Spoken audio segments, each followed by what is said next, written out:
Okay, and welcome to a basics of PhD2 guiding. First of all, I'm going to say that this is a tutorial that's made for the rank beginner. You've just downloaded this program.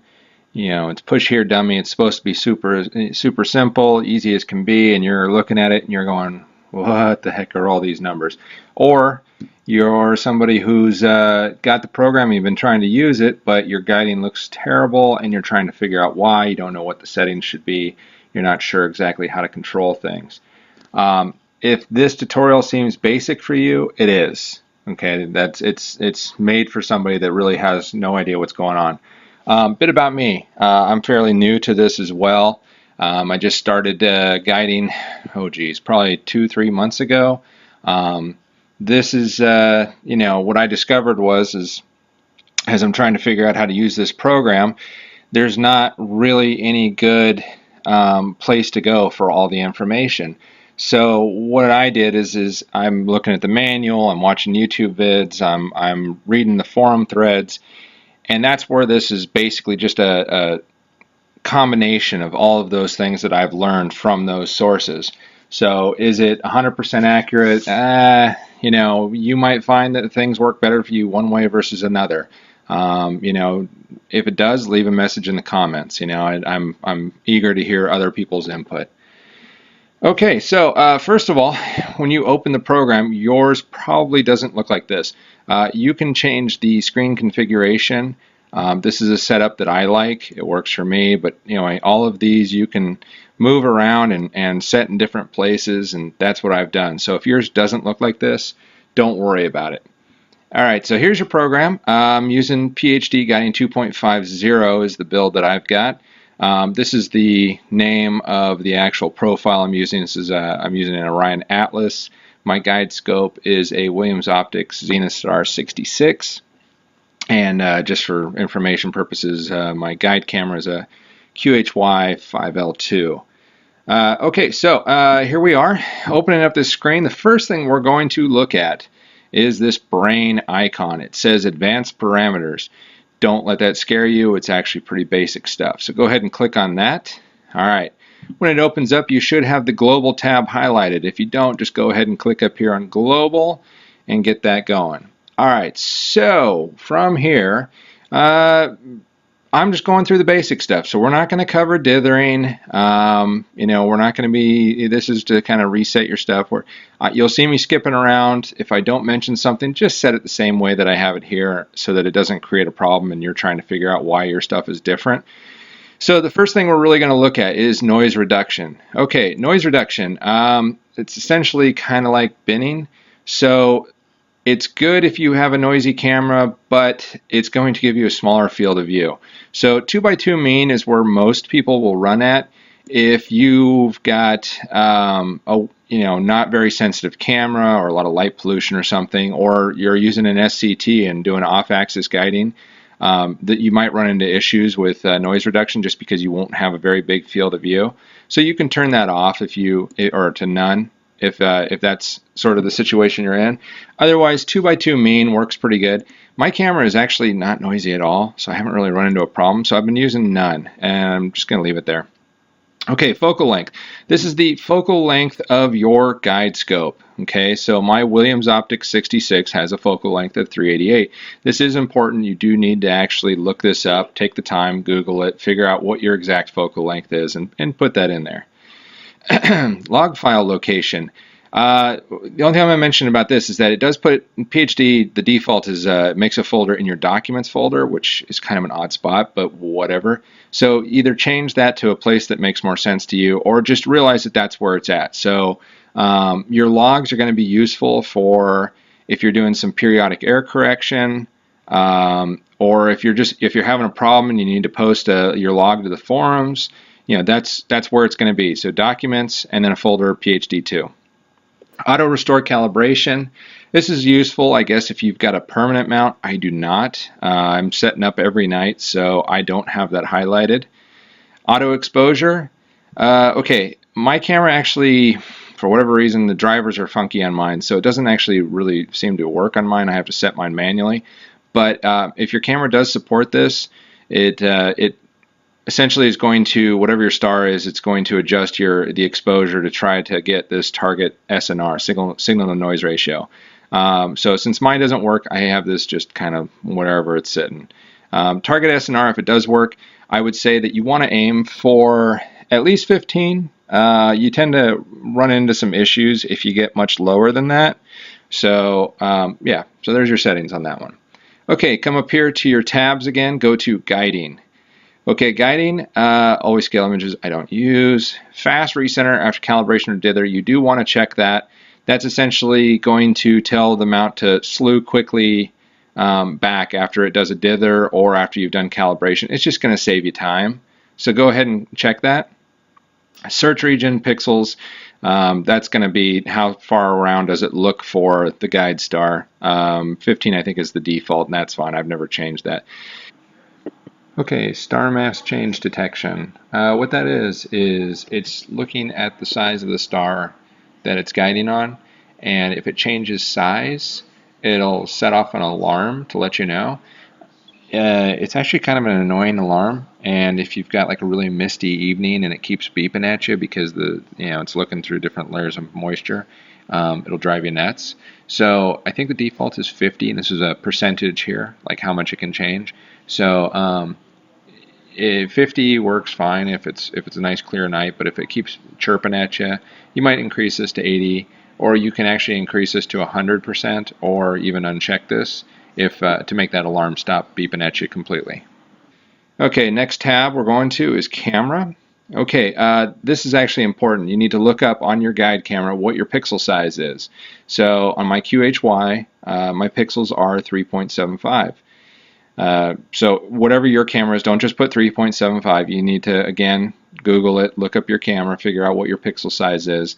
It's going to come into play later when it determines, your actual calibration steps, as well as how accurate is your mount. You want to know how many arc seconds of air you have. So you need that to be the correct number. Disconnect non-responsive camera. I think the default is 5 seconds. My QHY, they're notorious for having problems, and the recommended setting on the QHY is to put this up to 30 because it tends to lose connection from time to time, is what I've read from other people. So if you don't have a problem with it, leave that at 5 or whatever. If you do have a problem, you can increase that. Going to the Mount tab. Excuse me. Okay, enable guide output. This allows PHD2 to send guiding pulses to your mount. Now you're thinking, it's a guiding program. Why on earth would I even have that option? Of course I want to send guiding pulses. Well, the reason is that it's actually useful if you're trying to make your periodic error curve. What you would normally do in that case, you're actually set up, this is your whole point, is you're trying to make a periodic error graph, and so you would basically set up PHD2, get everything right, get your polar alignment right, essentially act like you're about to start imaging, but instead of imaging, you would restart the program to make a whole new log, and then you'd just click this, and you'd have a fresh log where PHD2 is sending guide pulses, but they don't actually get to your mount. So it's showing, it's going to show up as making all the corrections it's supposed to be doing, and it's tracking the stars and figuring out where they're going, but it's not actually changing anything, so you'll get an accurate PEC curve. So, but do make sure that this is highlighted if you're not doing that. I actually had that happen one time where I was sitting there and I was trying to figure out why PHD wasn't working. It would not guide. And I was looking everywhere, and somehow or another I had managed to click this. So I'm sitting there and it's sending pulses, but the scope isn't moving. Anyway, and that was the case of what was going on. Okay, RA algorithm. Set this at hysteresis. Don't worry about what that is yet. This whole section right here is actually going to pop up later. So just leave this, whatever the settings are, just leave them as they are. We're going to change that later. Declination algorithm. Resist switch is the default, I believe. You can see there's other ones here. There's another hysteresis. Some people say they like using hysteresis. I've got a ton of declination backlash, so I leave it at resist switch. What that does is basically it tries to guide the declination in only one direction, and it tries not to. It tries to ignore it if the star bounces on the other side because of the scene or whatever. Anyway, if it moves the opposite direction. So I find resist switch works fantastic for my setup. You can play with that later on. I'm not going to cover the other settings though, so I'm going to leave this at resist switch. Right here again, the algorithm that you have and all of these settings, we're going to be setting those up later. They're going to pop up later on the screen down here in this area. So just leave those whatever they're at. Don't worry about it. Fast switch for large deflections you definitely don't want. You should only be guiding your deck in one direction anyway. The key there is if you have a level mount. If you haven't gone out and leveled your mount and you're just, you set it up and you said, yeah, it's close enough, guiding is probably going to give you more problems than if you weren't guiding. It's that big of a deal. Reason being is that it's going to be changing your RA and making all these corrections on your RA, and when you have a big correction on your RA, if you're not level, it's going to cause your deck to move also. So if your deck is crazy and you haven't leveled your mount, that's probably the case. Okay, next step. This is the part that throws people off. A lot of times they'll get a new scope or a new camera or something or other, and they'll say, hey, PhD was working just fine. I used it all the time. And when I got a new guide scope and now it doesn't work, I can't figure out what's going on. Well, that's going to be right here. When it does the calibration, PhD is looking to move a star 25 pixels. And it starts off and it moves it to the west, and then it tries to move it back to the east and center it, and then it moves it north, and then it'll move it back to the south, and then you're calibrated. So this is completely dependent upon these factors. So you just click calculate, and here's your factors that it's going to be dependent on. Focal length of your guide scope. We entered that on the other page, so that should auto-populate with whatever you put. Same with pixel size. We inputted that on the other page, so that should auto-populate. Guide speed, this is a setting that's going to be either in your mount, in your controller, or if, like in my case, I'm using EQ ASCOM, so I actually set that in the EQ mod program. Essentially what that is it's saying, okay, for your RA, and deck actually for that matter, but this is, I think, looking at more RA, what percentage is it moving the adjusting the RA. So 100% here would mean that it can stop the RA completely, no side rail motion, or it does double speed. What I've read is that you want less than 1 here. 0.5 seems to be kind of the de facto that people start at. I guess if you have a really accurate mount, you could actually lower that down even less. For me, 0.50 seems to work pretty good. Calibration steps. This is back to that 25 pixel movement that it's looking to do when it calibrates. It's trying to move that star by 25 pixels. What the folks at PhD have recommended is that you don't want this too low. So they essentially say, as long as it's about a half dozen or so, you're fine. But I will say that calibration takes time. So you also don't want this too high. You could certainly set this at, 40. And it'll do, it's trying to do the calibration in 40 steps, but that takes a long time to wait 40 steps. So I usually set it at 12. I would say when you actually do your calibration, you're looking for anything between about 6 and 15. Less than 6, you're not going to have as accurate a calibration. More than 15, it just takes too long. Who wants to wait for that? Declination of degrees. This is where you're calibrating on. This is auto-populates from EQ mod, but if you're calibrating without EQ mod and you're using this program without EQ mod, you do actually need to set that just because you are going to, the star is going to move more or less depending on where it is in the sky. So just put in, look at your sky chart software and figure out what the declination is of the star that you're calibrating on and input that here.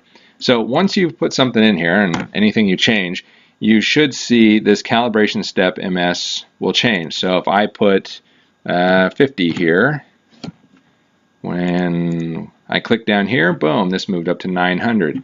All right, so whatever this comes out with this calculator and puts here, as soon as you click OK, it's going to populate this number right here. So go ahead and click OK, and boom, you can see 900 just popped over here. Max duration, RA, leave these at 2000. Don't mess with those. Reverse deck output, I just usually recalibrate because I've had to move stuff around. Stop guiding when mount slews, I believe that's a default. These are all default. Assume deck is orthogonal. Don't check that. If you're not orthogonal, that means that something's funky on your setup. You need to change something or other. Deck guide mode. You have off, auto, north, or south. Just leave this on auto for now. I'll usually start off with auto, and then once I figure out which way the guide star is drifting, I'll change it to north or south, just to help with that resist switch thing, so that if it's, down here on the graph, you'll see your red line, which is your deck, and it's moving along, and it tends to drift one way or the other, just depending on which way your air is on your polar alignment. Anyway, and then it'll send pulses to try to bring it back to center. If it sends a pulse that's a little bit too big, or something happens during dither or whatever, you could potentially have it where it tries to go the other way, and then you start getting into your deck backlash. And like I said, my backlash is awful, so I will actually change that after I started guiding to north or south. But for now, just leave it on auto. Okay, and then that concludes the brain icon. So advanced settings, not so advanced, pretty easy. So go ahead and click OK. All right, so next step. We're going to go to and look at this. It says camera exposure duration. Now, maybe other cameras are different. I couldn't tell you. But what I've found is this is a bit of a misnomer. It's not so much exposure as a frame update time. So how often it takes a picture, and updates the frame on PhD to show you where the star is. What I've found is that anywhere between about half a second and I'd say 4 seconds, somewhere in that range, tends to be where things work best. This is something to combat seeing. It's, like if you're looking in a swimming pool and there's a rock in the bottom, and the rock seems to move around. Well, same thing happens when you're looking at a star in the sky. Depending on your seeing conditions, that star might be moving around. Your mount's not moving around. You're still centered perfectly on that star. Just the visual interpretation of what your camera is seeing is that it's moving around. So a higher number here means that it updates this frame less often. So then, your seeing tends to average out. So, but for now, because we're going to be doing drift alignment first, go ahead and set this at half a second. And we'll do that just to save time, make things a little bit quicker and easier. Plus, when you're slewing around, it's a little bit easier to spot a star. Just if it's updating fairly frequently, you can see, as you input different changes, that it's actually moving around. Now, if you did actually want to adjust the actual exposure of the camera or any of the other settings, that's actually going to be in this cam dialog button right here, which is not highlighted because I don't have a camera hooked up. I'm actually not hooked up to any of my equipment right now, so I'm trying to get this video done when I'm not out imaging. So, but if you click that cam dialog, and then when it gets in there, it's all pretty self-explanatory, but it's going to be completely dependent upon your camera and the drivers that you have. So, I can't exactly say, oh, click here, and that's how you do it. But it's going to say, there's going to be a slider, it'll say exposure, and you can move it around. Anyway, those are good for playing with to get your signal to noise ratio, which will actually be displayed right down here once you're on a guide star. You'll see that in the next video. Anyway, you can sit there in cam dialog and move your exposure and your gain around and get that signal to noise ratio where you want it. So another misnomer is this guy right here, this screen gamma. Okay, a lot of people think this is the gain. This is actually just the brightness of the display screen right here, where it's showing the image. It has no bearing on the gain of the actual camera, so it's just turning up or down the brightness. So just set that in the middle right here for now, and realize that if you've got a lot of noise and background, in your background, moving this isn't going to make PhD any more or less accurate. It's just going to change what you see on the screen. Okay, next thing we got. All right, look at this. We'll go to this camera icon right here. Okay, when you open this up, this is your connect to your equipment page. Here's to select different profiles in case you use different guide scopes or whatever. You can make different profiles, with all of your focal length and everything else through these settings. So I only use one guide scope and one guide camera, so I only have the one profile. My camera is a QHY, which for whatever reason, this is the best setting to use with that camera, is this web camera. Anyway, you would change any of that through this camera setup. Same thing with your mount. I'm not going to cover how to set up your equipment just because there's too many pieces of equipment. It would just, I don't know it. I don't know what your particular setup is. If you want to look that up, your inpatient instructions up here in the help file will help cover some of that stuff. Otherwise, just Google it, figure out how to connect your equipment. So I'm assuming that you've already tested this out during the day, during the night, whatever, and you know that you can connect to your equipment. Okay, so I'm connected to the EQ Mod ASCOM simulator. Let's go ahead and set up the simulator on the camera too. Where is it? I know it's in here somewhere. There we go, simulator ASCOM, why not? Okay, so I'm going to connect, and I'm going to connect. Yeah, that's fine. It's just yelling at me saying if I change this, my bad pixel map is going to be different. And I'll click closed. All right, so normally you aren't going to have this pop up if you're reusing this for another time. You've already set everything up. Okay, so now that we're connected to our mount and we're connected to our camera, you'll notice that this new icon has become active. Begin looping exposures. This is what's going to tell your camera to go ahead and, hey, start grabbing frames, which for a simulator seems awfully noisy, but yours hopefully doesn't look like this. So I'm actually going to just click stop so that we don't have that distraction, but now you know how to get the camera going. So you're going to want to slew to a star round about this point. What I usually do is I actually pick my drift star as my first star. Now, I will say one caveat to that. If this is the first time that you're using this guide camera and this guide scope, you probably have no idea where the exact focus is going to be. So hopefully you're doing all of this and it's not a new moon and you're trying to set up new equipment during a new moon when you want to be imaging. Hopefully you've got a moon. The moon is your friend when it comes to focusing. It is so big it's hard to miss. So if you slew your telescope over to the moon and go ahead and start looping exposures, you're probably going to have to drop your exposure way down using the cam dialog, but you can get that moon in your field of view, and then you can play with your focus and figure out where it is that this thing achieves focus at with this particular scope and camera combination. Once you figured it out, whip out your cell phone, take a picture of your focus tube so that you have a rough idea of where to set it next time.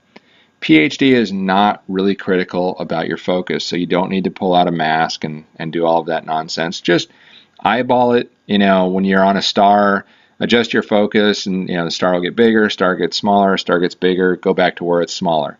Anyway, it just needs to be ballpark. Actually, they say that a little bit out of focus actually can help you, just because it gives the PhD a little bit more of a disk to work with for your signal noise ratio.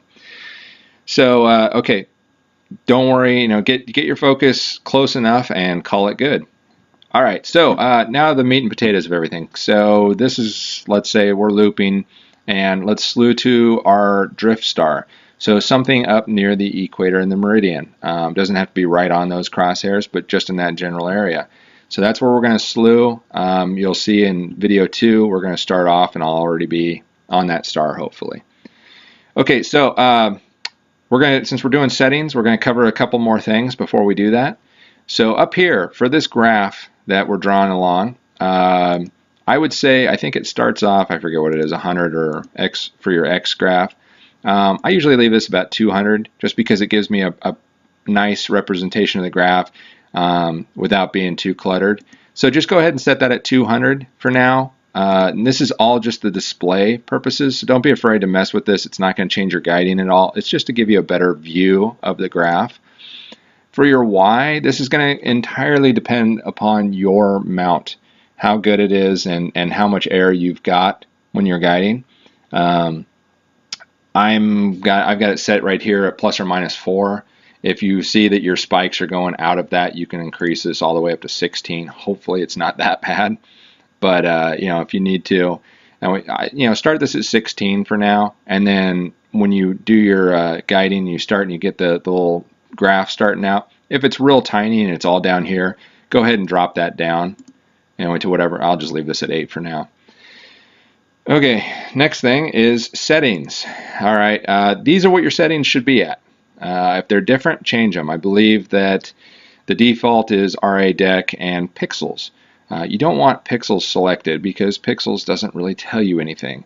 You want arc seconds, so select that. This is going to take into account your pixel size and your focal length to give you an accurate idea of what your error is.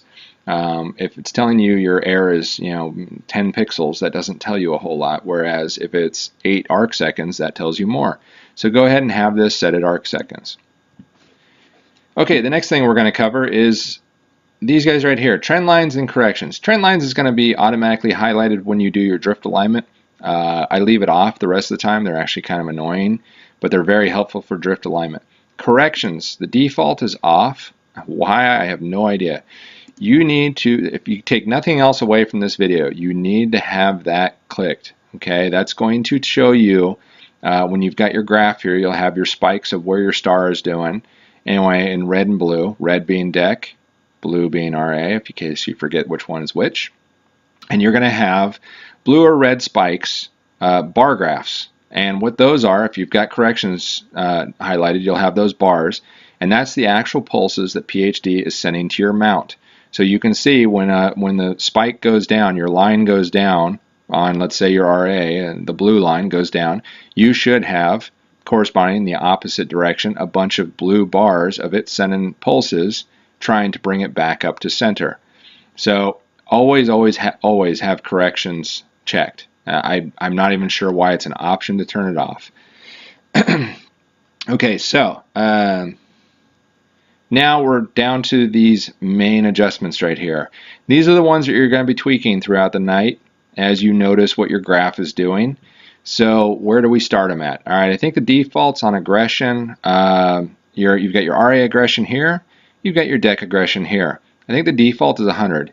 You should never ever have those at 100. If you've got them at 100, you have some major issues going on, and it's probably creating more problems than it's solving. So where do you start them? I would say a good starting point is 30 on each. Okay, you will adjust those even throughout the night. You might find that you'll adjust them as conditions improve. But just for starting off, go ahead and set those to 30. In regards to this aggression also, you actually, I would go so far as to say that best way to summarize aggression is you want it to be as low as possible with while still being able to make adequate corrections to keep the star centered. So we'll play with that more in the next video, but always err on the side of being too low, and then bump it up by a click if you notice that your star just keeps drifting off of this center line here. Anyway, if it keeps going down and it's making corrections but it's not bringing it back, then go ahead and adjust your aggression. But otherwise, you want to set these as low as possible. Hysteresis. What the heck is a hysteresis? I had to Google it. It is a smoothing algorithm. Okay, what that essentially is if you've got the occasional spike in like the opposite direction on one of your, for whatever reason, you've got a little bit of error on one of your gears or something, but you get these weird spikes where all of a sudden the mount will, you're looking for that sine wave pattern, right? And if it's doing this nice sine wave, but all of a sudden it occasionally does a weird spike and it's making all these corrections, but then it's throwing things off, that's what your hysteresis is going to do, is it's going to smooth things out. It's going to ignore those weird spikes, and it's going to focus on the big picture. So to start off, I would say set this at 15. It's pretty sensitive. So you might find that you'll go, you'll be playing with it and you'll go, oh, okay, let me do 20. 20 is too much. Let me try 15. It's not quite enough. Anyway, don't be afraid to, highlight it and just type in whatever number it is that, is in between the two that you think is right. It's a lot. All of these are a lot of guesswork and just playing with it and seeing if things get better or worse. So please do not be afraid to experiment. Don't look at my settings and say, oh, well, he said to put it at, aggression 30 and hysteresis 17, so that's where I'm at. Things change. From night to night it changes. So, adjust these for your conditions, play with them, see what makes things better, see what makes it worse. Okay, next one we have, notice you'll know there's no hysteresis on the deck because we're on that resist switch mode. So just RA. All right. Next is minmo. That's minimum movement. Okay, this is saying how many pixels can a star drift off from the center point before PhD decides to send a pulse to correct it. All right, this is going to be big on your seeing. So if your seeing is particularly bad, you might have this fairly high. If your seeing is really good, you might have this, way down here. Don't worry about where it's set at too much. We're actually going to run the guiding assistant, so it's going to give us an idea of what to put on those. So just go ahead and I would say put these at 30 or 0.30 to start off with, and just leave them there. And the last thing we're going to cover on this bar here is your scope max. Scope max RA, scope max dec. Default is the maximum at 2000. Leave these at 2000. There's no reason to change it. Adjusting these might seem to fix your guiding and make it better, but it's just going to hide wherever the real problem is. I've never seen an instance where moving these things actually was beneficial. It's essentially, this is where you should be making adjustments, not here. This is a bad way. It's like trying to prevent somebody from speeding by removing their spark plugs. Okay, you don't mess with these. Just when you need that power, you want it to be available. Hopefully, you never need it anyway, but it's there. So just leave these at 2000. It's never going to use that number, whatever it's set at, unless it needs it. So you can leave those at the maximum, and that just gives PhD permission to use the maximum settings if it needs it, but it won't use them otherwise. So leave those at 2000. And then the last one here is the dec setting. Remember I said how I would occasionally, I start off with auto and I might move it to north or south just to prevent it from accidentally going into my backlash. So just leave that at auto for now. We'll figure out where to set it after drift alignment. Oh, and one other thing about that is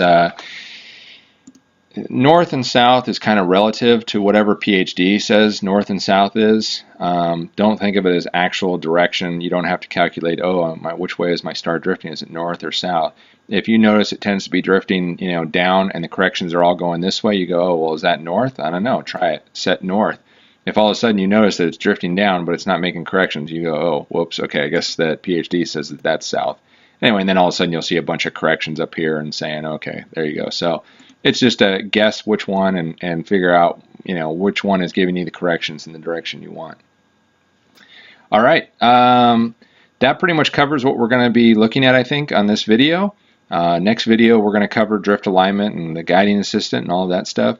The only other thing I will say, just something about real quick, is you've got a couple of information boxes here. These are loaded up by pulling up your view.